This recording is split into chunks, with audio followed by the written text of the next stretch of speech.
Ասում են 10 եպիսկոպոսները, որոնք գտնում են, որ Գարեգին II ամենայն հայոց կաթողիկոսը պետք է գնա կամավոր հանգստի, իրենք էլ մեղավոր են, ուրեմն իրավունք չունեն նման նախաձեռնությամբ հանդես գալ։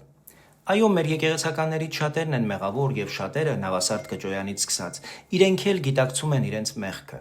Բայց խնդրի առանցքն ուրիշ տեղ է։ Նրանք, ովքեր իրականում ձևավորել եւ խորացրել են այս սարսափելի իրավիճակը, ոչ միայն չեն զղջացել, այլ նույնիսկ չեն սթափվել։ Ստեղծված պայմաններում հատկապես ակնհայտ է, որ հայտնի տեսանյութի գլխավոր հերոսի Մայրաթորի դիվանապետ Արշակ arczepiskopos Խաչատրյանի ծառայությունը վաղուց պետք է արկախված լիներ ամենայն հայոց հայրապետի կողմից։ Անամոթությունն ամենամեծ չարիքն է, առավել եւս երբ այն կրում է եկեղեցականի սքեմ։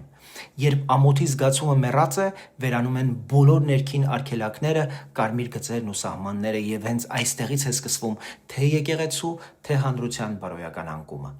Այո, շատ եպիսկոպոսներ մեղավոր են, բայց այս 10 եպիսկոպոսը հասկացան, որ եթե հիմա չասեն, այսպես չի կարելի շարունակել, կկործանվի եկեղեցին։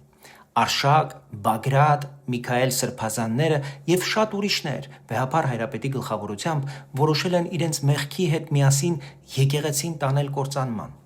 Տարբերությունն այստեղ է ոչ թե ով է անմեղ, այլ ով է պատրաստ կանգնել ճշմարտության կողմը, փրկել եկեղեցին, ոչ թե խեղդել այն սեփական մեղքերի հետ։